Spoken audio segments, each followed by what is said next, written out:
First of all good evening to all of you. तो आज हमारा पहला लेक्चर है इस ऐप पर। पहला हमारा सबसे पहले हम पढ़ेंगे वाटर रिसोर्स इंजीनियरिंग सब्जेक्ट के बारे में। इसको हम स्टार्ट से बिल्कुल इनिशिएट कर रहे हैं, कंटिन्यू इसको पढ़ेंगे सब्जेक्ट को। सबसे पहली देखते हैं इसको शुरुआत क्या है वाटर रिसोर्स इंजीनियरिंग। तो वाटर रिसोर्स इंजीनियरिंग क्या है? वो सब्जेक्ट इसमें हम पानी से रिलेटेड कुछ इंजीनियरिंग स्ट्रक्चर्स और उसकी जो भी इंजीनियरिंग उसके बारे में पढ़ेंगे। इस सब्जेक्ट को हम दो पार्ट में डिवाइड किया है। सबसे पहला पार्ट है हाइड्रोलॉजी और सेकंड पार्ट है इरिगेशन इंजीनियरिंग। हाइड्रोलॉजी इंजीनियरिंग और दूसरा कौन सा है? Irrigation engineering. तो वाटर रिसोर्स इंजीनियरिंग सब्जेक्ट के दो पार्ट है। हाइड्रोलॉजी के अंदर क्या पढ़ेंगे हम? हाइड्रोलॉजी हम पढ़ेंगे पानी का ओरिजिन कहाँ से हो रहा है, किस तरह से फॉर्म हो रहा है, किस तरह से वो रिफॉर्म हो रहा है हमारे यहाँ पर हम यूज करने के बाद फिर से वो कैसे एटमॉस्फेयर में जा रहा है, फिर कैसे बन रहा है, फिर फॉर्म हो रहा है, फिर रिफॉर्म हो रहा है, पूरा सर्किल और सारी चीज के बारे में पढ़ेंगे हम वन बाय वन हाइड्रोलॉजी के अंदर। और इरिगेशन इंजीनियरिंग का पढ़ेंगे, यहाँ पर पढ़ेंगे केवल हम पानी की जो एप्लीकेशन है कि पानी को हम किस तरह से फसल में अप्लाई करते हैं, क्यों अप्लाई करते हैं, क्या इसके मेथड्स होते हैं और उससे रिलेटेड सभी पानी की जो भी एप्लीकेशन होती है हमारी सिंचाई के साथ साथ उन सभी चीजों को पढ़ेंगे हम इरिगेशन इंजीनियरिंग के अंदर। तो बेसिकली अगर कहा जाए तो हाइड्रोलॉजी कौन सा पार्ट है? इसमें हम क्या पढ़ेंगे हाइड्रोलॉजी में? स्टडी ऑफ फॉर्मेशन बोलो या ओरिजिन ऑफ वाटर, किस तरह से पानी बन रहा है, फॉर्म हो रहा है, रिफॉर्म हो रहा है। इरिगेशन में क्या पढ़ेंगे हम? Study of application of water, पानी को किस तरह से हम अप्लाई करेंगे, इन दोनों चीजों को पढ़ते हैं। सबसे पहले मैं आपको पढ़ाऊंगा इरिगेशन इंजीनियरिंग के बारे में, उसके बाद में फिर हम पढ़ेंगे लास्ट में हाइड्रोलॉजी को सेपरेट चैप्टर के रूप में। ठीक है, तो उस तरह से हमारा पूरा सब्जेक्ट कवर हो पाएगा। तो फिलहाल पहले हम स्टार्ट करेंगे इरिगेशन इंजीनियरिंग से। पहली जो यूनिट है वो है इसकी इंट्रोडक्शन। यूनिट फर्स्ट है इंट्रोडक्शन। मैं लिखता हूं, ये केवल एक बाइफर्केशन था हमारे सब्जेक्ट का। सब्जेक्ट का नाम है वाटर रिसोर्स इंजीनियरिंग, इसमें दो पार्ट है। तो पहले हम पढ़ेंगे इरिगेशन इंजीनियरिंग के बारे में। तो यूनिट फर्स्ट है हमारी इंट्रोडक्शन, इसमें हम इरिगेशन के सभी एस्पेक्ट्स को, सारी चीजों को कवर करेंगे। और मैं आपको बता दूं जो भी आपके क्वेश्चंस आएंगे उसका लगभग 50% फर्स्ट यूनिट कवर करेगी वाटर रिसोर्स इंजीनियरिंग के अंदर। और इसमें भी जो इसकी मैं डेफिनेशंस लिखवाऊंगा एक दो टॉपिक के बाद में, 20-22 डेफिनेशन है, वो सारी डेफिनेशन बहुत इंपॉर्टेंट है। तो बहुत आपको कंसंट्रेट होकर ये कंप्लीट सब्जेक्ट लेना है। बहुत छोटा सब्जेक्ट है, थ्योरेटिकल सब्जेक्ट है, कॉन्सेप्चुअल सब्जेक्ट है, क्वेश्चंस जरूर आएंगे। तो पहले हम पढ़ते हैं इरिगेशन इंजीनियरिंग यूनिट फर्स्ट, ये हमारी इंट्रोडक्शन। तो पहले मैं आपको इरिगेशन के बारे में कुछ बताता हूं। क्या है इरिगेशन, क्यों करते हैं इरिगेशन, क्या इसकी आवश्यकता है, क्या मेरिट्स है, क्या डिमेरिट्स है। इरिगेशन क्या है? हिंदी अर्थ जानते हैं इसका सिंचाई। सिंचाई का मतलब क्या है? सिंचाई का मतलब है कि हमें पौधे को उसकी ग्रोथ के लिए पानी लगाना है। अब पानी दो तरीके से लग सकता है कि या तो नेचुरली या फिर वाटर एप्लीकेशन टू प्लांट। पानी जो हम लगा रहे हैं, पानी जो हम अप्लाई कर रहे हैं उसको या तो नेचुरली मिल जाएगा पानी या फिर आर्टिफिशियल तरीके से। नेचुरली कैसे? रेनफॉल, बारिश हो गई, पौधे को पानी चाहिए था अपनी ग्रोथ के लिए और उस पौधे को पानी मिल चुका है रेनफॉल के जरिए। तो वो जो उसकी ग्रोथ हुई है हो चुकी है ऑटोमेटिक। लेकिन कुछ इलाके ऐसे भी तो रहेंगे जहां पर बारिश ही नहीं होती। बारिश नहीं है तो पानी नहीं मिलेगा, उसको पानी नहीं मिलेगा तो ग्रोथ नहीं होगी। तो वहां पर हमें पानी क्या है? अप्लाई करना पड़ेगा। देखो आर्टिफिशियल वर्ड का मतलब ये नहीं है कि पानी हम बना करके अप्लाई कर रहे हैं, क्योंकि आर्टिफिशियल से माइंड में यही आता है पानी को हम बना ही नहीं सकते। ठीक है, हमें आर्टिफिशियली अप्लाई करना है, केवल अप्लाई करने का तरीका है। यहाँ पर जो अप्लाई हो रहा था वो नेचुरल तरीके से हो रहा था और यहाँ पर हम कैसे करेंगे? आर्टिफिशियली। तो ये कौन सा मेथड है हमारा? आर्टिफिशियल जो मेथड है वाटर एप्लीकेशन का, उस मेथड को हम क्या बोलते हैं? इरिगेशन। तो इरिगेशन का मतलब क्या है? सिंचाई का मतलब कि पानी हम लगा रहे हैं किसी भी पौधे में उसकी ग्रोथ के लिए। और कैसे हम लगा रहे हैं? आर्टिफिशियल तरीके से, कि बारिश हो रही है मान लीजिए दूसरे इलाके में, वहां से हम पानी को स्टोर करके या कैसे भी वहां से हम खींच करके पानी को यहां तक लेकर के आ रहे हैं, फिर हम फील्ड में दे रहे हैं। तो इस मेथड को हम क्या बोलेंगे? इरिगेशन। तो इरिगेशन क्या है? एक प्रोसेस है एक तरह से या फिर मेथड है। आर्टिफिशियली किसी भी पौधे को आर्टिफिशियली उसकी ग्रोथ के लिए पानी अप्लाई करना ही क्या कहलाता है, हमारा इरिगेशन कहलाता है। अब इरिगेशन की आवश्यकता कहां पर पड़ेगी, इरिगेशन की आवश्यकता वहां पर पड़ेगी जहां पर पानी क्या है, नेचुरली अवेलेबल नहीं है, उस जगह पर जहां पर नदी नहीं है या फिर बारिश नहीं हो रही है लगातार, वहां पर जरूरत पड़ेगी। और जहां पर ये सब चीज हो रही है, जैसे इंग्लैंड का इलाका है, वहां पर क्या है 12 महीने लगभग जो रेनफॉल कंडीशन है सेम बनी रहती है, ठीक है, जितना पानी चाहिए होता है उतना मिल जाता है उसको नेचुरली, तो वहां पर इरिगेशन नहीं करते। लेकिन आपको पता है इंडिया है, यहाँ पर ऐसा नहीं है। मॉनसून के टाइम पर बारिश होती है 2 महीने, तो उस टाइम केवल वहां उस पानी को हम स्टोर करते हैं और उस स्टोर्ड पानी को या फिर जो हमारे वैसे सरफेस सोर्सेज हैं जैसे नदियां हुई हमारी, उनकी सहायता से हम पानी को लेकर जाते हैं कहाँ पे, जहां पर 12 महीने बारिश नहीं होती है। तो उस ये इरिगेशन हमारे लिए बहुत इंपॉर्टेंट है, क्योंकि आपको मालूम है कि जो इंडिया है उसका जो मैक्सिमम जो पॉपुलेशन है वो किस पर आधारित है, एग्रीकल्चर। एग्रीकल्चर का मतलब सीधा सीधा खेती, खेती का मतलब क्या है, पौधे लगाएंगे, उनकी ग्रोथ कैसे होगी, जब पानी मिलेगा, और पानी नेचुरल है नहीं, कैसे अप्लाई करेंगे हम, इरिगेशन के द्वारा। इरिगेशन बहुत इंपॉर्टेंट है इंडिया के पॉइंट ऑफ व्यू से, ठीक है। अब इरिगेशन की बहुत सारी मेरिट्स भी होती हैं, डिमेरिट्स भी होती हैं। मेरिट्स का मतलब लाभ क्या है, कुछ फायदे भी होते हैं, नुकसान भी होते हैं। फायदे क्या है इसके, भाई जो पौधा है उसको जितना पानी चाहिए था उसको उतना पानी मिल रहा है, तो उसकी ग्रोथ बढ़िया होगी, ग्रोथ बढ़िया होगी तो क्या होगा, प्रोडक्शन बेटर होगा, प्रोडक्शन बेटर होगा तो क्या होगा, इकोनॉमी बेटर होगी। ये कुछ इसके फायदे होते हैं। और नुकसान क्या है इरिगेशन के, एक्चुअल में इरिगेशन के नुकसान नहीं होते, ओवर इरिगेशन के नुकसान होते हैं। कि हमें पानी लगाना था उस पौधे को, हमारी मेंटलिटी फिक्स है कि चलो एक गमला लिया हमने, उस गमले में हम पानी दे दिया, तो हमारे दिमाग में कि उसको और ज्यादा पानी दे देते हैं, और ज्यादा पानी देने से पौधा जल्दी से बड़ा हो जाएगा। बिल्कुल गलत चीज है ये। और ज्यादा पानी देने से जो स्टोमेटा होते हैं, मतलब जो पोर्सेस होते हैं हमारे रूट्स के अंदर, वो बिल्कुल क्लॉग हो जाते हैं, चौक हो जाते हैं, जिससे वो बाकी ऑस्मोटिक एक्टिविटी, मतलब एक तरह से श्वसन क्रिया जो करते हैं हम लोग, ऐसे पौधे भी करते हैं। ऑस्मोटिक एक्टिविटी का मतलब दोनों चीजों से पौधे के लिए, वो बायोलॉजिकल टर्म होती है, क्या करते हैं पौधे, न्यूट्रिएंट्स लेते हैं सॉइल से और अपने एटमॉस्फेयर से जो भी उसको गैसेस चाहिए होती हैं, वो उन सब चीजों को लेते हैं, वो तब जाकर अपना भोजन बनाते हैं वो खुद, ठीक है, उसको बोलते हैं ऑस्मोटिक एक्टिविटी। तो जब उसके जो उसके पोर्सेस हैं, जो वही जो उसके रंध्र हैं वही बंद हो जाएंगे, तो उसकी ग्रोथ ही नहीं हो पाएगी। तो एक्सेस वाटर अप्लाई करना ओवर इरिगेशन कहलाएगा। उसके क्या नुकसान है, उसके ये नुकसान है लेस प्रोडक्शन, ज्यादा कर दिया तो भी दिक्कत है। और क्या क्या प्रॉब्लम होंगी, वहां पर पानी क्या इकट्ठा हो जाएगा, इकट्ठा हो जाएगा, मॉस्किटो ब्रीडिंग, मतलब मच्छर पनपने लगेंगे, और फ्लाइनेशंस, फ्लाइनेशंस मतलब मक्खी प्रदूषण, मतलब मक्खियां बढ़ रही हैं, ये सब चीजें भी दिक्कत करेगी, बीमारियां फैलेंगी इनसे। और क्या होगा, अगर वहां पर आपने कोई कच्चा रास्ता दे रखा है तो ट्रांसपोर्टेशन क्या हो जाएगा उसका, बहुत बेकार हो जाएगा। और जब आप ओवर इरिगेशन करोगे तो जो पानी है वो वाटर टेबल में पहुंचेगा धीरे धीरे, और वाटर टेबल धीरे धीरे धीरे धीरे करके ऊपर आने लगेगी, और वो कहां पर मिल जाएगी, ग्राउंड लेवल को। जैसे ही वाटर टेबल ग्राउंड लेवल को मिल जाएगी तो क्या हो जाएगा, उसको हम बोलते हैं वाटर लॉगिंग। पानी से क्या हो चुका, पूरा पूरा वाटर जलमग्न हो चुका है, वाटर लॉगिंग। वाटर लॉगिंग की बहुत सारी प्रॉब्लम है, वाटर लॉगिंग सेपरेटली मैं आपको बताऊंगा एक यूनिट के अंदर। तो ये इसके कुछ फायदे भी होते हैं, नुकसान भी होते हैं इरिगेशन के। अब हम बात करते हैं आगे टाइप्स ऑफ इरिगेशन, कि हम पानी को फील्ड तक कैसे पहुंचाएं। ध्यान रखना दोनों चीजें अलग हैं। अभी तो मैं टाइप ऑफ इरिगेशन बता रहा हूं, नेक्स्ट बताऊंगा टाइप ऑफ वाटर एप्लीकेशन। दोनों चीजें अलग हैं। इरिगेशन का मतलब है कि पानी यहां पर मौजूद है हमारे पास, मान लो कोई दूसरा जिला ही, मान लो जयपुर में मौजूद है, और हमें अलवर लेके आना, और अलवर में फील्ड तक लेके आओगे तो जयपुर से अलवर तक ये फील्ड है, ये फील्ड का हेड है मुहाना, तो यहां तक आप कैसे लेकर के आ रहे हो, वो तो है हमारा टाइप ऑफ इरिगेशन, ठीक है, कंफ्यूज नहीं होना है। और यहां पर लाने के बाद हम इस फील्ड में किस तरह से आप डिस्ट्रीब्यूट कर रहे हो, वो टाइप ऑफ इरिगेशन भी बोलते हैं उसको। कुछ बुक्स के अंदर, कुछ स्टैंडर्ड बुक में भी उसको सेम लिखा हुआ है टाइप ऑफ इरिगेशन, लेकिन वो टाइप ऑफ इरिगेशन नहीं है, बेसिकली वो क्या है, टाइप ऑफ वाटर डिस्ट्रीब्यूशन। तो मैंने इन दोनों को अलग अलग पार्ट में बता रहा हूं। इस चीज का मतलब तो है टाइप ऑफ इरिगेशन, कि पानी यहां तक कैसे लेके आ रहे हैं, ठीक है, और इस फील्ड में हम किस तरह से इसको प्रोवाइड कराएंगे, उसे हम क्या बोलेंगे, टाइप ऑफ वाटर डिस्ट्रीब्यूशन, ठीक। तो अब देखो मैं आपको बताता हूं टाइप ऑफ इरिगेशन, इरिगेशन कितने प्रकार का होता है उसके बारे में हम देखते हैं। इरिगेशन जो होता है हमारा वो दो प्रकार का है इरिगेशन। ये टेबल आपको माइंड में सेट करनी है, क्वेश्चन इस टेबल से बनता है। पिछली बार भी WRD 2016 में क्वेश्चन आया था, एज इट इज क्वेश्चन आया था। देखिए पहला हमारा सरफेस इरिगेशन और दूसरा है सब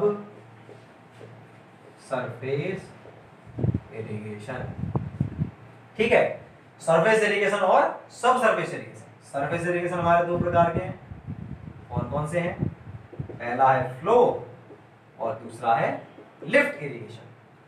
फ्लो इरिगेशन भी हमारा दो हो गया,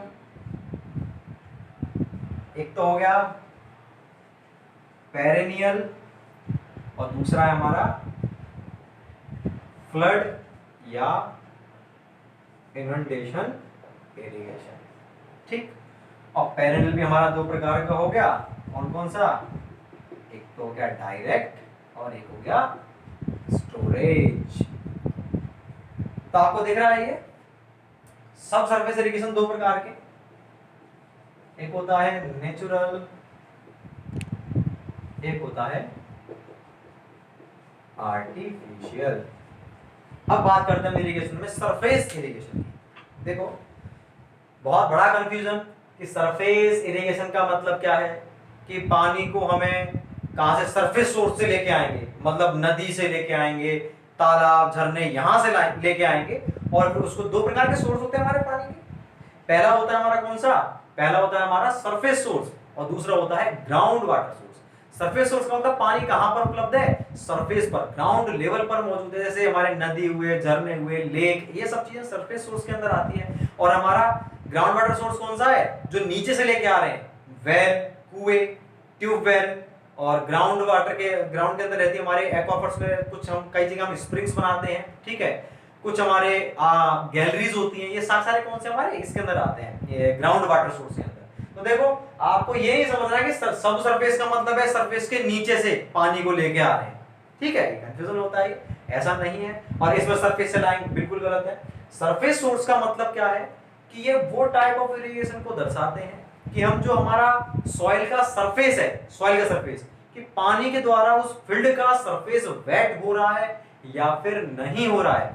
अगर फील्ड का सरफेस अप्लाइड वाटर के द्वारा, आप कैसे भी अप्लाई कर रहे हो पानी को, कहीं से लेके आ रहे हो, डजंट मैटर, तो आप पानी को लेके आ रहे हो और उस पानी के द्वारा जो हमारा सरफेस है फील्ड का वो वेट हो रहा है, गीला हो रहा है, तब तो कहलाएगा वो सरफेस इरिगेशन। अगर सरफेस वेट नहीं हो रहा तो क्या कहलाएगा? हमारा सब सरफेस इरिगेशन। बात क्लियर है? तो अब आते हैं बात किस पे? सरफेस इरिगेशन पे। कि सरफेस इरिगेशन कौन सा होता है? सरफेस इरिगेशन हमारा वो इरिगेशन है जिसमें हम फील्ड के सरफेस को वेट करेंगे। अगर फील्ड के सरफेस को वेट करेंगे कैसे? अब आप देखो फील्ड के सरफेस को दो तरीके से वेट कर सकते हो।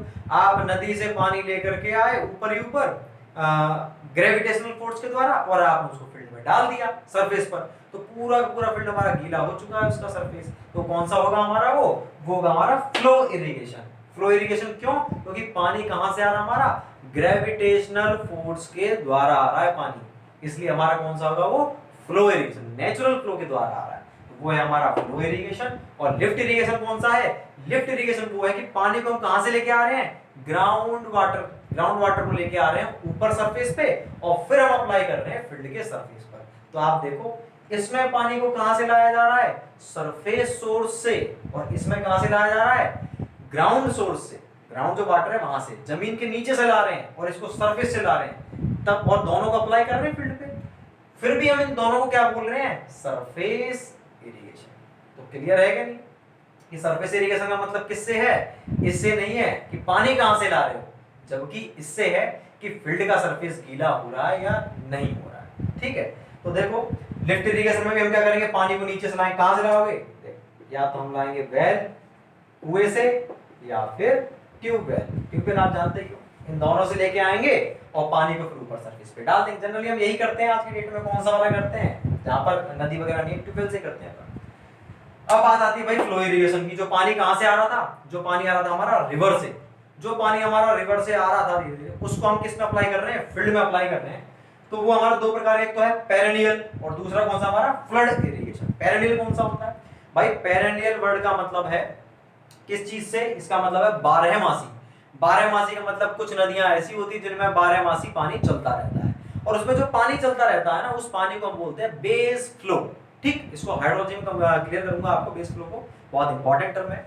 तो जो नदियों में पानी चलता रहता है उसे बोलते हैं हम पेरेनियल रिवर, और जिनमें नहीं चलता बारहमासी, केवल बारिश आने सूखी रहती है, लेकिन बारिश आई तो उसके अंदर पानी आ गया हमारा, ठीक है, तो उन नदियों को हम क्या बोलते हैं? Ephemeral river. एफेमरल रिवर बोलते हैं क्वेश्चन जब करवाऊंगा तब मैं आपको बताऊंगा।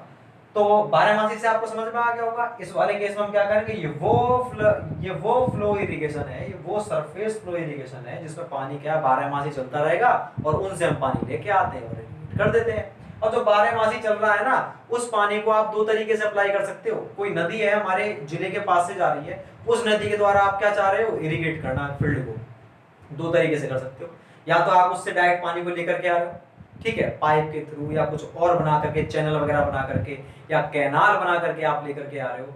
और दूसरा आप क्या कर रहे हो, आपने क्या कर दिया, वहीं पर उस पानी को स्टोर कर दिया एक रिजर्वायर में, बहुत बड़ा रिजर्वायर बनाया, वहां पर पानी को स्टोर कर लिया और स्टोर करने के बाद में फिर आप इसको जब आपको जरूरत तब आप इरिगेशन कर रहे हो। तो दो प्रकार का हो गया बारहमासी से। कौन कौन सा, एक तो डायरेक्ट मतलब पानी सीधा आ रहा है, जब चाहिए डायरेक्ट हमने बना रखा है रास्ता, पानी आता जा रहा है। और एक आपने कहा स्टोर कर रखा है, तो ये कौन सा है, डायरेक्ट और स्टोरेज। अब बात आती है फ्लड इरिगेशन कौन सा है। भाई कुछ डेल्टाइक रीजन होते हैं, ट्रायंगल बनता है जहां पर हमारे नदियां ट्रिब्यूटरी के रूप में कन्वर्ट होती हैं।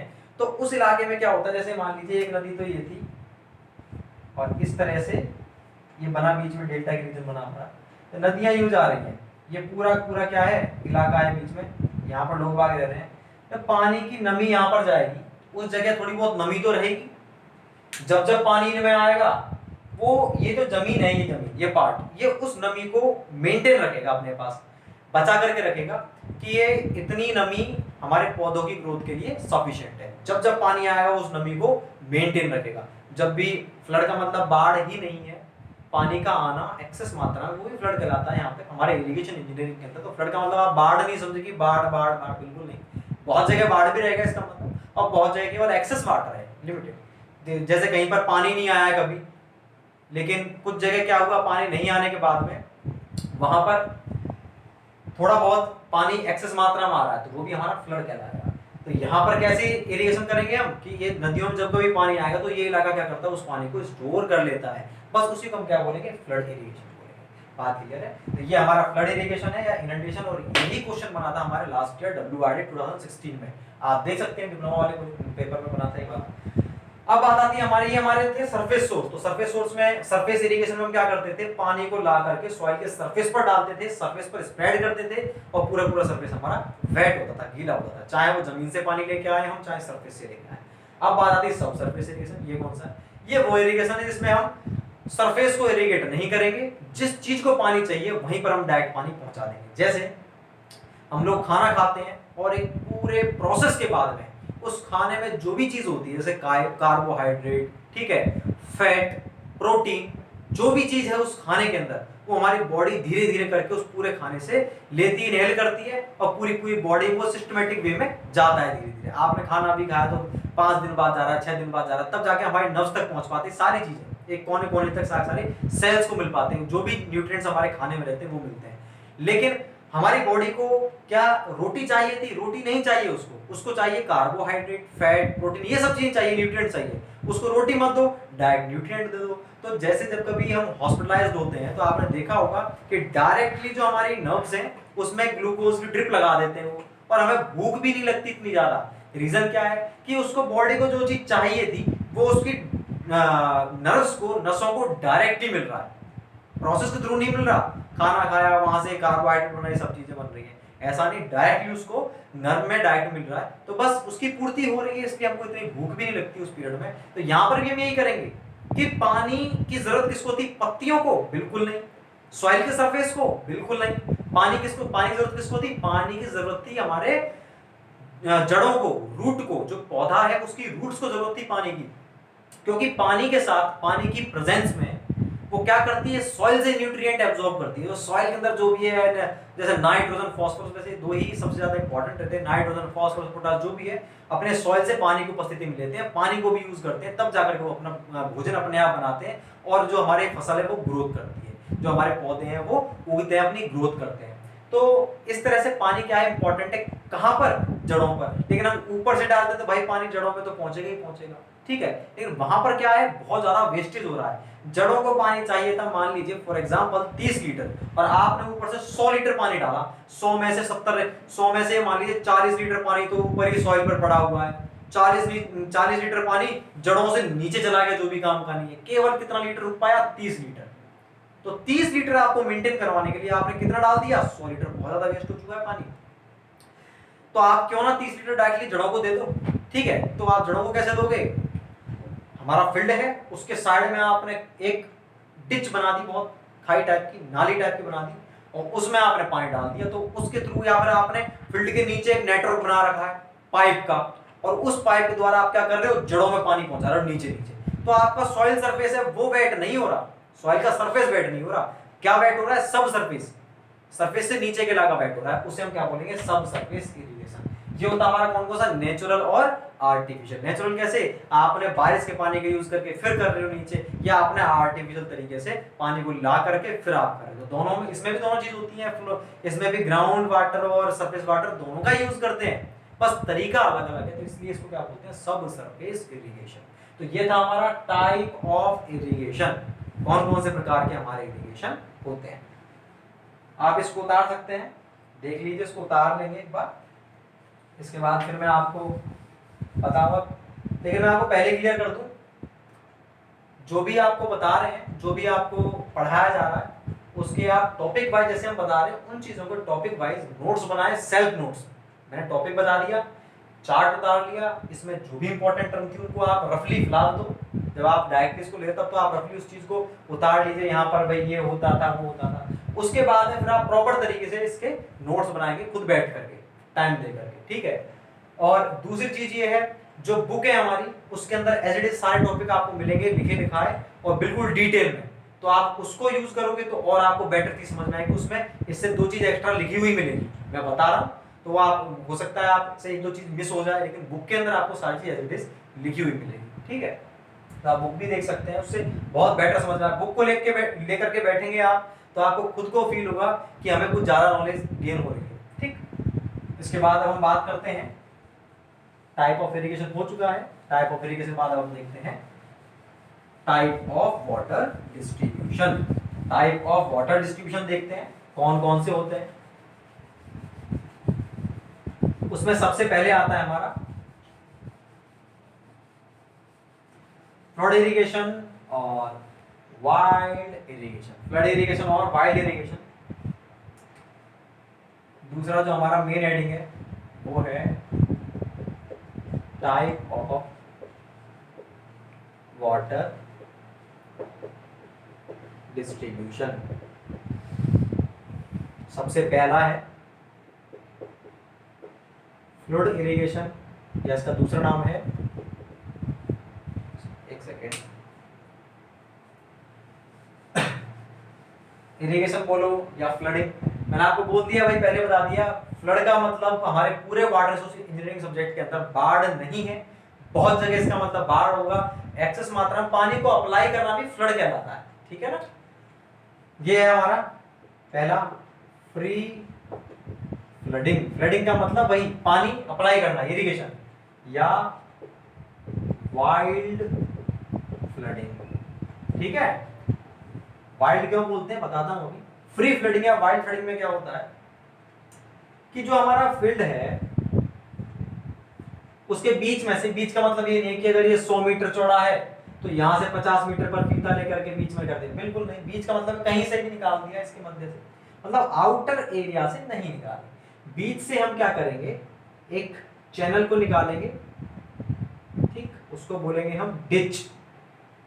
तो ये हमारी DITCH, डिच। डिच का मतलब है चैनल, खड्डा। चैनल का मतलब समझ लीजिए आप, बहुत लोग कंफ्यूज होंगे, चैनल क्या है सर, इसको चैनल बोलते हैं क्या, या फिर ये कैनल है या कैनाल है, क्या चीज है, देख लो आप। चैनल का मतलब कुछ भी नहीं है, चैनल का मतलब है कोई भी ऐसा वे जिसमें कोई लिक्विड जो है वो फ्लो कर रहा है, उस रास्ते को हम क्या बोलते हैं, चैनल। मैंने क्या किया, एक फावड़ा लिया और इस तरह से एक छोटा सा गड्ढा कर दिया, वो लंबा सा, ठीक है, और वहां से कोई नाली थी, तो वो लिक्विड इस नाली का जो सीवेज है इसमें आकर के यहाँ जा रहा है। तो ये जो मैंने बनाया है जिसमें सीवेज बह रहा है उसको भी क्या बोलेंगे हम, चैनल बोलेंगे। मैंने बहुत छोटा बनाया था। अब मान लो मैंने एक रिवर थी, रिवर क्या है, नेचुरल वाटर बॉडी है, परमात्मा ने बनाई है, उसमें से हमने खुद ने कंस्ट्रक्ट किया एक पर्टिकुलर मैनर में, इस तरह से कोई सेक्शन दे करके या कोई ऐसा सेक्शन दे करके हमने उसमें से एक बनाई, क्रॉस सेक्शन दिखाई है मैंने। तो उस स्ट्रक्चर को हम क्या बोलते हैं? कैनाल। कैनाल मतलब नहर, ठीक। तो रिवर हमारा क्या था? नेचुरल। कैनाल क्या है? आर्टिफिशियल। चैनल क्या होता है मैंने बता दिया आपको, वो स्ट्रक्चर जिसमें कोई लिक्विड बहता है, छोटा बड़ा कैसा भी हो। तो नाली थी हमारी, वो भी चैनल कहलाएगी। कैनाल भी क्या कहलाएगा? चैनल। रिवर भी, चैनल, सारी चीजें क्या कहलाएंगी? चैनल कहलाएंगी। बात क्लियर? तो कहीं पर चैनल वर्ड आया तो आपके माइंड में आ जाना चाहिए। तो यहाँ पर देखो डिच, डिच का मतलब भी क्या है? चैनल। आपने देखा होगा बोलते हैं गांव में बरड़ा होता है जो, उसी को क्या बोलते हैं हम? डिच बोलते हैं इंग्लिश में। तो ये हमारा डिच था, हमारा फील्ड था। तो मैं आपको बता था फ्री फ्लडिंग के बारे में। फ्री फ्लडिंग क्या होता है? हमारे जो फील्ड था, इस फील्ड के अंदर बीच में से हमने डिच दे दी, और डिच के दोनों तरफ क्या ये खेत है। तो यहां से हम क्या करेंगे, और इस डिच से हमने एक सब में डिच दे दी छोटी, और भी हमने छोटी दी, ठीक है। इस तरह से हम छोटी डिश देते चले गए।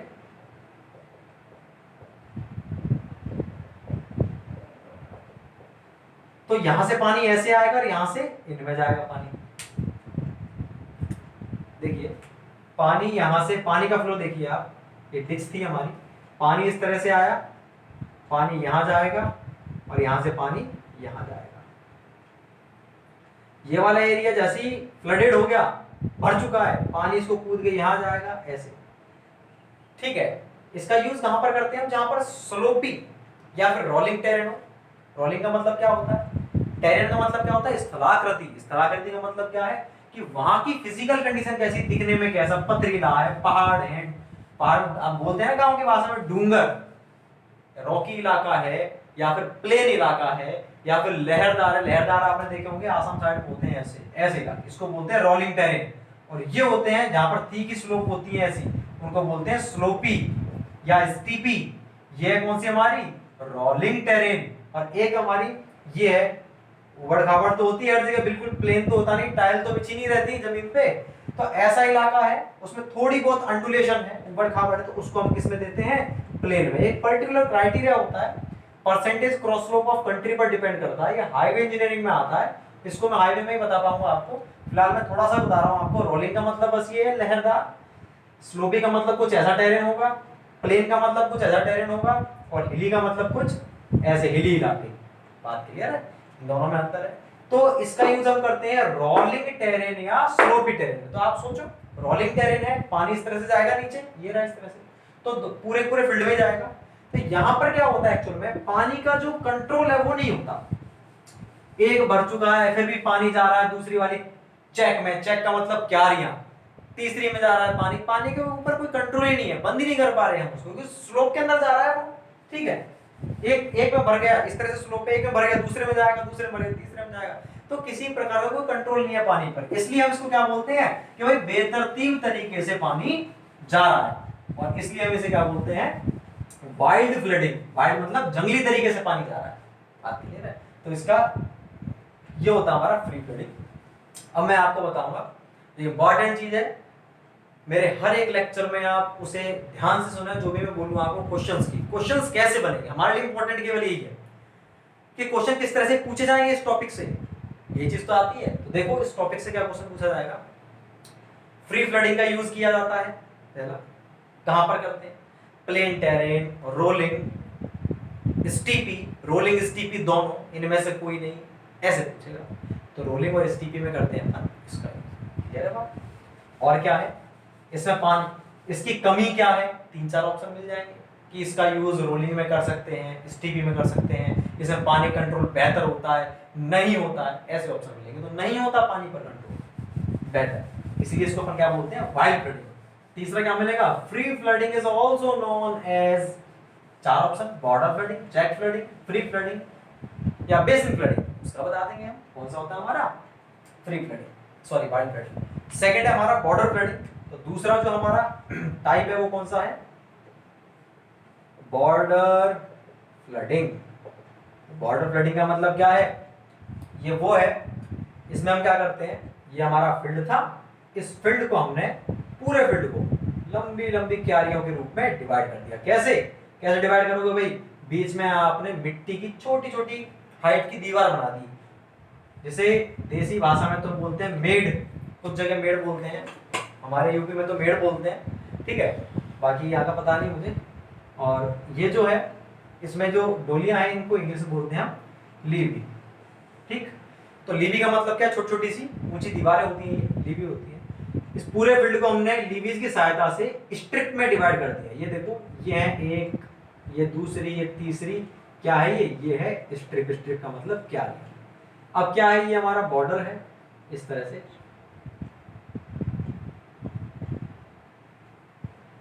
इस बॉर्डर पे पानी आया इस तरह से, और ये जो पानी है, ये पानी क्या करेगा, जैसे ही आपको इस वाले स्ट्रिप में देना है तो आप यहां से बंद कर देंगे और यहां से आपने खोल दिया, खोल दिया तो पानी क्या होगा, पूरे इसमें जाएगा। जैसे ही इसमें भर जाएगा, भरते ही अपन क्या कर देंगे, इस वाले को तो बंद कर देंगे यहाँ से और इसको खोल देंगे, और यहाँ से बंद करके और इसको यहाँ से खोल देंगे। अब पानी किस में जाएगा, इसमें जाएगा। क्लियर है कि नहीं। जब ये वाली भर जाएगी स्ट्रिप, फिर यहाँ से हम खोल देंगे और यहाँ से भी खोल देंगे हम, और बंद कर देंगे कहाँ से, यहाँ से, तो ये वाला भर जाएगा। तो क्या होता है, ये भी भर चुका है, ये भी भर चुका है, ये भी भर चुका है। यही तो होता है मेथड जो हमने देखा होगा, जो आप लोगों ने देखा अपने खेतों पर, इसी का यूज करते हैं। जब ये भर जाता है तो यहाँ पर मिट्टी से रोक कर देते हैं और यहाँ से हम खोल देते हैं। इस वाले टाइप ऑफ वाटर डिस्ट्रीब्यूशन को हम क्या बोलते हैं, बॉर्डर फ्लडिंग, क्योंकि जो खेत है उसके बॉर्डर पर हमने क्या बनाया है, डिच को बनाया है। बात क्लियर है। ये हमारी बॉर्डर फ्लडिंग होती है। इसका यूज कहां पर करते हैं, अलवर कैसा इलाका है, प्लेन टेरेन में आएगा। अब आप इसको पहाड़ी नहीं बोल सकते बिल्कुल, केवल वो जहां से पहाड़ गुजर रहा है वो है, जो परसेंटेज निकाली जाए तो कंप्लीट एरिया से पहाड़ नहीं गुजर रहा, बाकी किसे क्या है, प्लेन है, तो उसे हम क्या बोलेंगे, लगभग प्लेन के अंदर आएगा। ऐसे इलाके में हम किसका करते हैं, बॉर्डर फ्लडिंग का। तो बॉर्डर फ्लडिंग का यूज क्या है, प्लेन टेरेन में।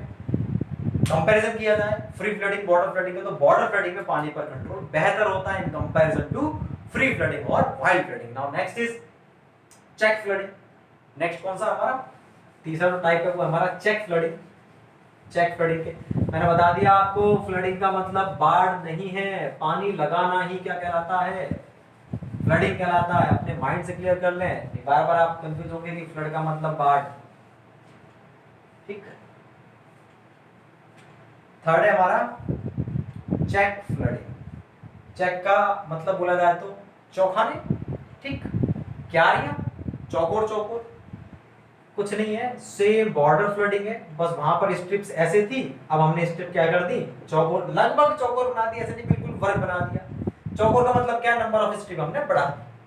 क्या फायदा हुआ बढ़ाने से ये फायदा हो गया। पहले क्या हो रहा था, पहले ये था कि पानी, हमने लंबी लंबी स्ट्रिप थी, हमने ये वाला हिस्सा तो बंद कर रखा है, ये वाला हिस्सा बंद कर रखा है और ये वाला हिस्सा खुला हुआ है, ठीक है।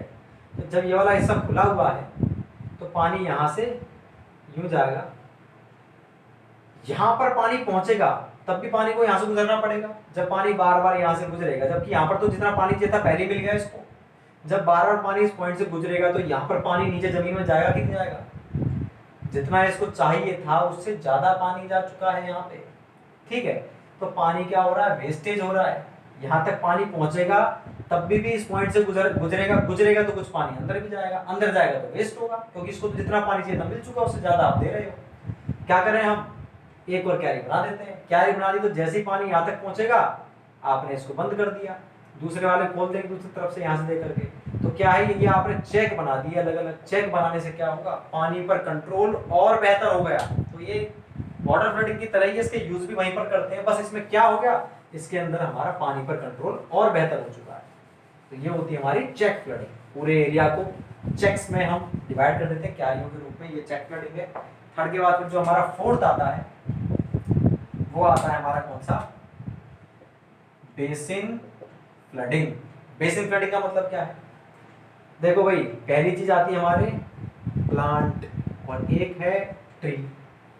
ये है पेड़ और ये है पौधे, दोनों में अंतर है क्या नहीं, पेड़ और पौधे दोनों में अंतर होता है। किसका अंतर होता है, स्टेम का, तने का, ठीक। यहाँ पर जो तना होता है हार्ड होता है, यहाँ पर तना होता है नहीं होता, होता है सॉफ्ट होता है, अदरवाइज होता ही नहीं है। पौधे छोटे होते हैं, पेड़ बड़े होते हैं। पहले तो पेड़ छोटे ही होते हैं, फिर धीरे धीरे बड़े बनते हैं, लेकिन जितना आकार इनका होता है उतना इनका नहीं होता, ठीक है। अगर मेरे को प्लांट्स, जैसे अगर मुझे पौधे बनाने, जैसे गेहूं की खेती करनी है तो बहुत सारे हैं गेहूं के, तो अपन क्या करते हैं, बीज को ऐसे ही डाल दिया, तो बीज हमने रैंडमली डाले हुए पूरे फील्ड के अंदर, ये हमारा फील्ड था, यहाँ पे भी, यहाँ पे पूरे फील्ड में बीज फैले हुए। तो बताओ अगर फील्ड में पूरे में बीज फैले हुए हैं तो आपको पूरे फील्ड में ही पानी लगाना पड़ेगा, पूरे फील्ड में, क्योंकि बीज कहीं पर भी हो सकता है, तो आपको पूरे फील्ड को इरिगेट करना पड़ेगा। लेकिन अगर आप बताइए मैंने इस पूरे फील्ड में केवल 5 पेड़ लगाए हैं, पेड़ मतलब मैंने 5 आम के पेड़ लगाए हैं, तो क्या आप पूरे फील्ड को इरिगेट करोगे क्या? बिल्कुल नहीं। क्यों नहीं करेंगे? बाकी पानी तो वेस्टेज है, केवल आम के पेड़ के चारों तरफ पानी दे देंगे हम। कैसे देंगे? आपने देखा होगा पेड़ के, हम गांव में आपने देखा होगा, चाहे आम का हो चाहे जामुन का हो, किसी का भी हो, उस पेड़ के हम चारों तरफ एक गड्ढा सा बनाते हैं, ऊंची सी डोली सी बना देते हैं, और उस गड्ढे के अंदर हम पानी को डाल देते हैं, भर देते हैं। ऐसे ही तो करते हैं। उस गड्ढे को क्या बोलते हैं इंग्लिश में? बेसिन बोलते हैं। तो बेसिन फ्लडिंग क्या होती है? यही होती है। इसका यूज कहाँ पर करते हैं? ऑर्चर्ड प्लांटेशन में। बहुत इंपॉर्टेंट क्वेश्चन है। क्वेश्चन कैसे बनेगा? Orchard plantation is done by option 1 2 3 4, 4 आपको ऑप्शन मिलेंगे। बॉर्डर फ्लडिंग, फ्री फ्लडिंग, ऐसे मिलेंगे आपको। बेसिन फ्लडिंग या चेक फ्लडिंग, तो कौन सा आएगा?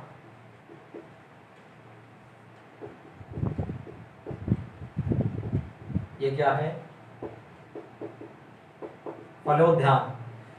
फल के जो बागान होते हैं, बाग होते हैं, आम का बाग, अमरूद का बाग, सेब का बाग, संतरे का, इन सब के जो बाग होते हैं, उन बाग के अंदर हम किसका यूज करेंगे? बेसिन फ्लडिंग का। जैसे देखिए ये हमारा बाग था, आपका एक पेड़ ये है, दूसरा ये है, तीसरा ये है, 4 5 6 आपने ऐसे उगा रखे हैं। तो इस पेड़ के चारों तरफ क्या करेंगे अपन? गड्ढा इस तरह से बेसिन बना देंगे। बात क्लियर है? ये हमने बेसिन बना दिया। इन बेसिन को हम इस तरह से एक कैनाल के द्वारा जोड़ देंगे। बीच में से हमने डिच लगा दी, डिच से सब डिच निकाली और हमने इसको जोड़ दिया। पानी यहाँ से ऐसे आएगा, यहाँ से इसमें जाकर के इन गड्ढों में चला जाएगा। तो ये आपने क्या बना रखे हैं? बेसिन बना रखे हैं। तो हमारा पानी का जो वेस्टेज था वो बच गया। इसको हम क्या बोलते हैं? Basin flooding. तो बात करें कहाँ पर यूज करेंगे? इंपॉर्टेंट टर्म क्या है? केवल ऑर्चर्ड प्लांटेशन, केवल एक मात्र ऐसी इरिगेशन जिसका यूज हम ऑर्चर्ड में करते हैं। कौन सा? हमारा बेसिन फ्लडिंग। इसके बाद हमारा फिफ्थ आता है फरो इरिगेशन। नेक्स्ट है हमारा फरो इरिगेशन। जैसा कि नाम में है, बिल्कुल अलग है ये नाम से। नाम में आता है हमारा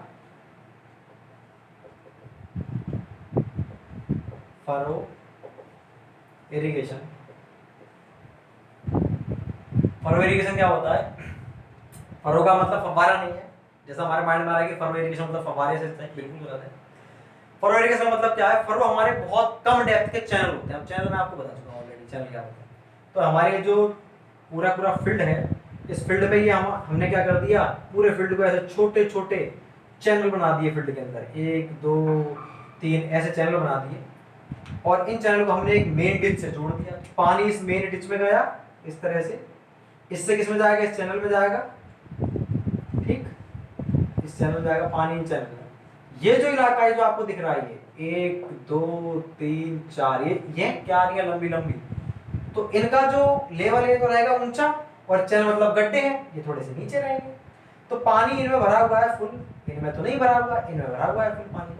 तो यहाँ से पानी धीरे धीरे नीचे नीचे इनकी जड़ों में जाएगा। यहाँ पे पौधे को हम यहाँ पर उगाएंगे, जैसे आलू की खेती होती है ना, बिल्कुल वैसे। लेकिन वहां पर तो क्या बराबर रहते हैं लगभग। जो हमारा फरो है उतनी हमारी स्ट्रिप किसकी? आलू की रहती है। जितना फरो फिर आलू ऐसे करता है। लेकिन यहाँ पर क्या थोड़ा चौड़ा है।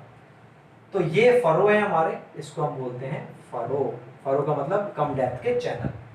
तो फरो इरिगेशन के क्या यूज है? इसके ये यूज है कि इसमें 1/5 से 1/3 हिस्सा ही केवल भीग पाता है।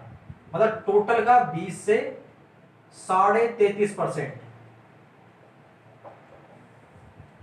ठीक है, 33.33% ही हिस्सा भीग पाता है। मतलब पानी बहुत कम, बहुत ज्यादा बच रहा है अपने लिए, तो इसमें पानी का वेस्टेज बहुत कम होता है। ये होती है हमारी फरो इरिगेशन। तो फरो से क्या 2 क्वेश्चन बनते हैं। सबसे लेसर अमाउंट लगता है, कितना एरिया इरिगेट करता है? ओनली 1/5 से 1/3। दूसरा क्वेश्चन क्या बनता है फरो इरिगेशन से? दूसरा क्वेश्चन अपना ये बनता है फरो से, ये फरो होता क्या है? फव्वारे होता है। क्या होता है? ये कम डेप्थ के चैनल होते हैं। नेक्स्ट हमारा 6th आता है, कौन सा? Sprinkler irrigation. ये है जो चीज हम सोच रहे थे, फव्वारे से सिंचाई। तो क्या होता है? फव्वारे से सिंचाई हम क्यों करेंगे? जिस इलाके में पानी बहुत कम है, हमारे पास इतना पानी नहीं है मौजूद, तो वहां पर हम किससे सिंचाई करेंगे? फव्वारे के द्वारा। क्यों? क्योंकि उससे पानी की मात्रा बहुत कम लगेगी। तो हमने क्या किया, ये हमारा फील्ड था, इस फील्ड में हमने पूरे फील्ड में नेटवर्क बनाया पाइप का। ये देखो इस तरह से हमने नेटवर्क बनाया और इस नेटवर्क में हमने बीच बीच में इस तरह से फव्वारे छोड़ दिए। ठीक है,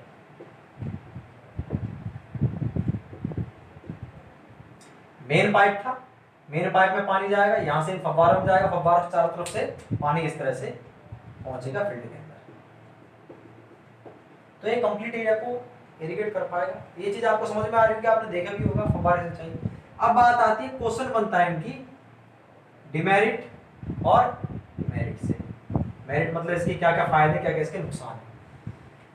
नुकसान फायदे दोनों चीजें, पहले नुकसान देखते हो क्या क्या है। सबसे पहले तो बहुत कॉस्टली होता है, बहुत ज्यादा पाइप लग रहा है, कॉस्टली होगा। दूसरी बात, इसमें आपको हर फव्वारे में बराबर पानी पहुंचाने के लिए प्रेशर मेंटेन करना पड़ेगा। प्रेशर का मतलब आपको किसी न किसी पंप के द्वारा भेजना पड़ेगा। पंप से भेजोगे तो क्या चीज चाहिए? बिजली चाहिए, कंजम्पशन। तो आप वैसे भी कॉस्टली था ये डेवलप करना, डेवलप करने के बाद में मेंटेन करना भी कॉस्टली है। इसको ऑपरेट और मेंटेन करना भी कॉस्टली है। ठीक है, तो ये और क्या है इसकी कमियां, ये जो इसके और लाभ भी देखते हैं। दोनों चीजें पहले समझने देते हैं। इसके लाभ क्या है? जहां पर पानी बहुत कम मात्रा में उपलब्ध है वहां पर अपन इसका यूज करेंगे, क्योंकि कम पानी को हम अच्छे तरीके से डिस्ट्रीब्यूट कर पा रहे हैं। ठीक है, आपने दोनों चीजों में अंतर होता है। मान लीजिए एक तो मेरे पास केवल मेरे को अगर कोई एरिया कवर करवाना है, केवल ढकवाना है, मेरे पास एक तो 200 ग्राम मिट्टी है, ठीक है, बजरी है 200 ग्राम, एक मेरे पास है 1 किलो का पत्थर। तो 1 किलो के पत्थर को तो मैं यूं रख दिया, उसने छोटा सा एरिया कवर किया, लेकिन बजरी से मैंने पूरे को स्प्रेड कर दिया। तो क्वांटिटी कम लगी लेकिन एरिया ज्यादा कवर हो गया मेरा बजरी से, जबकि वो क्वांटिटी कम थी। तो सेम चीज यहाँ पर है कि पानी जो है सिंचाई वैसे करते तो पानी ज्यादा लगता है, लेकिन इसके द्वारा पानी चारों तरफ डिस्ट्रीब्यूट हो जाएगा, सिंचाई हो जाएगी, पानी पहुंच जाएगा, कम मात्रा में पहुंचेगा। तो वो क्या होता है हमारा, इसकी मेरिट्स है, पानी बहुत कम लगेगा। इसका यूज कहां पर करेंगे? जहां पर पानी की मात्रा बहुत कम लगती है, जहां पर पानी की मात्रा बहुत कम उपलब्ध है। और क्या है इसकी मेरिट, क्या है इसकी? इसके द्वारा जो पानी है उसका डिस्ट्रीब्यूशन यूनिफॉर्म होगा चारों तरफ, बिल्कुल बराबर, जितना पानी यहाँ उतना ही वहां चारों तरफ बराबर डिस्ट्रीब्यूशन होगा। और क्या है, इसके ऊपर कुछ चीजों का प्रभाव पड़ता है जो बेकार है। प्रेशर मेंटेन होना जरूरी है। दूसरी चीज, हवा का प्रभाव पड़ेगा। अगर हवा एक तरफ की चली तो फव्वारे उधर तरफ पानी ज्यादा जाएगा, एक तरफ कम मिला, ठीक है, उसका प्रभाव पड़ेगा। और क्या चीजें, टेम्परेचर का इफेक्ट पड़ेगा। ठीक है, और क्या चीजें इसके अंदर कि इसका यूज हम लंबी जड़ों के पौधों के लिए नहीं कर सकते। क्यों? मान लीजिए कोई पौधा हम लगा, उसकी जड़ें यहाँ तक है, तो पानी तो उसको इस रूट जोन में यहाँ तक चाहिए पानी, एक छोटे छोटे हैं, इसके द्वारा जो पानी पहुंचेगा बहुत कम मात्रा में पहुंचेगा, केवल यहाँ तक पहुंचा पानी। तो इस पौधे के लिए तो एप्लीकेबल है ही नहीं है। तो लंबी जड़ों के पौधों के लिए वाला मेथड है सूटेबल नहीं है। किसी भी टेरेन कंडीशन में आप इसका यूज कर सकते हो, प्लेन, स्ट्रोपी, कहीं पर भी इसका यूज कर सकते हैं इजीली। ये सारी चीजें किससे रिलेटेड है? हमारे स्प्रिंकलर इरिगेशन से। पानी की बचत होती है बस इसके अंदर, लेकिन वैसे सारी कॉस्ट क्या है लगती है। अब बात आती है इसके बाद में, सेवंथ आता है हमारा ड्रिप इरिगेशन। सेवंथ आता है हमारा ड्रिप इरिगेशन।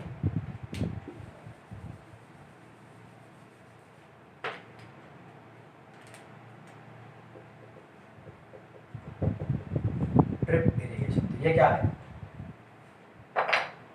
इस मेथड में हम क्या करते हैं, जो कंप्लीट जो हमारा फील्ड है, इसको हम इस फील्ड के हम नीचे एक पाइप का नेटवर्क बनाते हैं। कहीं पर बना सकते हैं, सब सरफेस के नीचे और सरफेस के ऊपर पाइप का नेटवर्क बनाया, सरफेस पर बनाया, मान लो पाइप का नेटवर्क बना करके, और उसमें हमने ये पाइप है ये सरफेस पर डाल दिया, इसमें हमने छेद नीचे की तरफ दिया है। अब छेद भी दे सकते हैं सिंपली, या फिर उस छेद में से हमने एक पाइप लेकर के नीचे तक गाड़ दिया, थोड़ा सा जगह जगह। जैसे ये है ना छेद, यहाँ पर हमने फव्वारे बनाए, वहां पर हम छेद छोड़ देते हैं। तो छेद के द्वारा हम नीचे तक पाइप भी ले सकते हैं, और या फिर हम केवल सिंपली छेद छोड़ सकते हैं। क्या है इसका? वही चीज कि हम क्या कर रहे हैं, यहाँ पर पौधे को पानी डायरेक्टली ड्रिप, मतलब डायरेक्टली हम उसकी नसों में, नसों का मतलब क्या है, पौधों की जड़ में डायरेक्टली पानी पहुंचा रहे हैं। ठीक है, अब इसका यूज क्या है? इसका यूज भी सेम है, सेम कॉस्ट लगेगी इसकी, सेम इसकी कॉस्ट लगेगी। कितनी कॉस्ट लगेगी इसकी? जितनी उसमें लगती थी। सारी चीजें बराबर है, मेहनत वगैरह भी उतनी है, पानी का प्रेशर, डिस्ट्रीब्यूशन, सारे चीजें। फिर इसका यूज मतलब क्या है, ये कहां से आया है? जब किसी चीज की कमी होती है, वहीं पर हम कोई नेक्स्ट चीज लेके आते हैं। तो यहाँ पर क्या होता था कि जब एक्चुअल में हम किसी जगह पानी की तो कमी है, ठीक है, तो वहां पर हम स्प्रिंकलर इरिगेशन यूज कर सकते थे, लेकिन हम ड्रिप का यूज कब करेंगे? पानी की कमी तो थी उस जगह, लेकिन साथ में क्या था, जो सॉइल का सरफेस है वहां पर सफेद सफेद सा जम रहा था। सफेद सफेद का मतलब क्या है? सॉल्ट्स। सॉल्ट्स का मतलब NaCl नहीं है, सॉल्ट्स का मतलब है हमारा क्या, सोडियम सॉल्ट्स हो सकते हैं, पोटेशियम सॉल्ट्स हो सकते हैं, कैल्शियम, मैग्नीशियम, कोई से भी सॉल्ट्स हो सकते हैं। वो आयन जनरली तो रहता है मैक्सिमम पार्ट सोडियम और पोटेशियम का, ठीक है। तो अब क्या है, इसके अंदर जैसे ही आप इसके ऊपर पूरा पूरा ये चीजें जमी रहेंगी, तो अगर आपने इसके ऊपर पानी ऊपर से डाल दिया, तो ये सॉल्ट क्या है, पानी के साथ घुल करके जड़ों में पहुंचेंगे, और जड़ों में पहुंचने के बाद में क्या होगा, जैसे ही पानी पूरे पूरे जड़ों में पहुंचेगा, तो वो सॉल्ट्स इनहेल करेंगे पौधे, और पौधों पर उसका दुष्प्रभाव पड़ेगा। दुष्प्रभाव मतलब पौधे क्या उतनी ग्रोथ नहीं कर पाएंगे, बात क्लियर है, वो पौधे उतनी ग्रोथ नहीं कर पाएंगे। तो इसलिए हम क्या कर रहे हैं फिर यहाँ पर, ऐसी जगह हमारे जो जितने भी हमने मेथड पढ़े हैं, साथ साथ में कोई सा काम ही नहीं आ रहा, ठीक है। ऐसी जगह क्या किया जाता है, ड्रिप इरिगेशन करते हैं। ड्रिप इरिगेशन में अपन क्या करते हैं, डायरेक्टली पानी को पहुंचाते हैं नीचे। तो सॉल्ट से मतलब ही नहीं है, सॉल्ट को हम हटा तो सकते नहीं है भाई खेत में से, कि झाड़ू से हटा दिया हमने, हटा तो सकते नहीं है, ना ही हम पानी से हटा सकते हैं। मैं आपको बताऊंगा एक मेथड जिससे सॉल्ट को हटाया जाता है। तो अपन सॉल्ट को बिना छेड़े डायरेक्टली पानी को पहुंचा रहे हैं, कहां पे, उसकी रूट्स तक, और उस पानी के साथ क्रिया करके वो न्यूट्रिएंट्स लेता है हमारे सॉइल से, और फिर फसल की ग्रोथ होती है। तो सॉल्ट का जो दुष्प्रभाव हो रहा था हमारे फसल पे, वो चीज नहीं हो पा रही, बात क्लियर है। ये है हमारा ड्रिप इरिगेशन। तो सेम चीजें हैं, मेरिट्स डिमेरिट्स। एक चीज इसके अंदर एक्स्ट्रा है, क्या है कि इसका यूज कहां पर करेंगे, जहां पर जो सॉइल सरफेस है, जो फील्ड है, फील्ड में सॉल्ट्स अवेलेबल है। और सॉल्ट्स का मतलब क्लियर है, सॉल्ट्स का मतलब यहाँ पर जनरली कौन से होते हैं हमारे, एक तो सोडियम के सॉल्ट्स होते हैं जो आपको सफेद सफेद दिखता है ना, और एक पोटेशियम के होते हैं, ठीक है। अब मैं आपको बता रहा था कि सॉल्ट्स को किस तरह से हटाया जाए। सॉल्ट्स को हटाने की दो मेथड है, या तो आप सॉल्ट्स को इस तरह से स्क्रैच करके फिर आप हटाओ, तो फील्ड बहुत बड़े होते हैं, बहुत क्लमसी प्रोसेस है, बहुत कम्बरसम प्रोसेस, कठिन प्रोसेस है। तो क्या करते हैं अपन, ये दूसरा मेथड होता है, पूरे पूरे फील्ड में आपने अभी फसल नहीं उगाई, ना ही आपने सोइंग करी, आपने डायरेक्टली पानी डाल दिया पूरे फील्ड में। पानी डाल करके जो सॉल्ट था, सॉल्ट में पानी घुल गया, ठीक है, पानी उस दोनों चीज आपस में घुल चुकी है, और जो सॉल्ट था वो पूरा पूरा नीचे जा चुका वाटर टेबल में। आपने फिर से पानी अप्लाई किया, तो जो पूरा सरफेस पर सॉल्ट पड़ा हुआ था, मान लीजिए ये सॉल्ट पड़ा हुआ था, पानी डालने पर ये पानी में घुला और घुल करके नीचे चला गया। आपने दोबारा पानी अप्लाई किया, तो मान लीजिए 100% सॉल्ट था, तो अब रह गया उसमें 20% ऊपर, 80% नीचे जा चुका है। लेकिन 80% में भी ये जो सॉल्ट है रुका हुआ है रूट जोन में, हम और पानी अप्लाई करेंगे, तो पानी के साथ साथ ये सॉल्ट जो है कहां चला जाएगा, GWT। GWT को बार बार लिखूंगा मैं वर्ड आपको, इसका मतलब है ग्राउंड वाटर टेबल, ठीक है। तो ग्राउंड वाटर टेबल में जा चुका है पूरा पूरा सॉल्ट। तो इस मेथड को, इस प्रोसेस को एक टर्म है लीचिंग, लीचिंग बोलते हैं। तो लीचिंग क्या है, leaching is the process in which salts are going to be dissolve with water, ठीक। तो इसमें अपन क्या करते हैं, पूरे पूरे सॉल्ट को पानी के साथ अपन डिसॉल्व करते हैं और ग्राउंड वाटर में भेज देते हैं। इस प्रोसेस लीचिंग बोलते हैं। लेकिन आपको समझ में आया होगा, 3 बार पानी डाला है हमने, इतने में तो 3 बार इरिगेशन हो जाता। तो इसका यूज केवल वहां कर सकते हैं जहां पर हमारे पास पानी बहुत उपलब्ध है, जहां पर यहाँ पर बात ये हो रही थी पानी नहीं हमारे पास, और दूसरा क्या है, सॉल्ट भी है, दो परेशानियां एक साथ हो चुकी है, तब जाकर हम इसका करेंगे ड्रिप इरिगेशन का यूज, बात ठीक है। अब इसके बाद में हमारी बात किसकी आती है, तो ये हमारा 7th था, type of water distribution complete हो चुका है। क्वेश्चन मैंने आपको बता दिए किस तरह से क्वेश्चन बनेंगे, और इन क्वेश्चंस को जो मैं बोलता हूं उनको आप नोट कर सकते हैं, इस तरह से पूछे जाएंगे। इनकी मेरिट्स डिमेरिट्स पे एक दो क्वेश्चन इधर उधर हो सकता है इसके अंदर, लेकिन कॉन्सेप्ट यही है, इसी पर बेस्ड क्वेश्चंस बनेंगे। एक दो नोट मैं आपको बताना चाहूंगा, 2-3 छोटे छोटे से नोट है, उनके बारे में देख लो आप, नोट डालकर ही लिखेंगे आप सभी। पहला है एक्सटेंसिव इरिगेशन, दूसरा है हमारा इंटेंसिव इरिगेशन, थर्ड है वो मैं बताऊंगा। एक्सटेंसिव इरिगेशन का मतलब क्या है, कंफ्यूज नहीं होंगे बिल्कुल। एक्सटेंसिव इरिगेशन का मतलब है यहां पर हम बात करेंगे, हमारा जो कंसर्न है, हमारे पास एरिया बहुत अवेलेबल है, ठीक है, एरिया बहुत अवेलेबल, लेकिन हमारे पास रिसोर्सेज नहीं है इतने, तो हम इतना उस पर ध्यान नहीं दे सकते, उतना ज्यादा हमें कंसर्न ही नहीं कर पाएंगे, तो वहां से प्रोडक्टिविटी के हमारे कोई मतलब ही नहीं है। जितना पैदा हो रहा है ठीक है, नहीं हो रहा है तो ठीक है। इंटेंसिव इरिगेशन मतलब क्या है, रिसोर्सेज बहुत है हमारे पास, मैन पावर है मतलब इंसान बहुत है काम करने के लिए, और भी चीजें हमारे पास, पानी भी है, लेकिन हमारे पास एरिया नहीं है इतना। ऐसा बहुत जगह हो जाता है, किसी किसी डिस्ट्रिक्ट में या किसी किसी स्टेट में ऐसा होता है, सारी चीजें अवेलेबल है आदमी में, लेकिन जमीन नहीं है। शहरों में देख लो आप, ठीक है। तो वही चीज है। तो इंटेंसिव इरिगेशन का मतलब क्या है, यहाँ पर हम ध्यान देंगे कम एरिया पर, और कम एरिया से हम बहुत बहुत ज्यादा प्रोडक्शन लेना चाहते हैं। तो इस पर जब आप छोटे से एरिया पर वही 100 आदमी को आपने लगा रखा है 100 हेक्टेयर में, वही 100 आदमी को आपने लगा रखा है 10,000 हेक्टेयर में, तो प्रभाव तो पड़ेगा ना। कम एरिया पर ज्यादा ध्यान दे पाएंगे वो, तो बेहतर उसकी सिंचाई हो पाएगी, हर एक क्रॉप पर वो ध्यान दे पाएंगे। तो ये कौन सा है हमारा इंटेंसिव इरिगेशन। तो इंटेंसिव इरिगेशन में क्या होता है, कितना एरिया कवर करते हैं हम, स्मॉल एरिया। स्मॉल एरिया को हम कवर करते हैं, इसी पर कंसर्न होता है हमारा। स्मॉल एरिया कवर करोगे तो प्रोडक्शन क्या होगा, लार्ज होगा,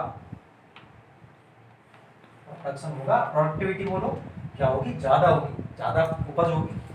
और वाटर लॉगिंग क्या होगी, वाटर लॉगिंग भी ज्यादा होगी। वाटर लॉगिंग मतलब क्या है, आपने भाई पानी, सब कुछ रिसोर्सेज तो अवेलेबल थी अपने पास, तो अपन ने पानी को उस एरिया पर, कम एरिया पर आप बार बार पानी अप्लाई कर रहे हो, इरिगेशन कर रहे हैं हम, तो धीरे धीरे ग्राउंड वाटर टेबल जीडब्ल्यूटी बढ़ता जाएगा, वाटर लॉगिंग की समस्या उत्पन्न हो सकती है। तो समस्या क्या होगी, इसकी चांसेस इंक्रीज होंगे।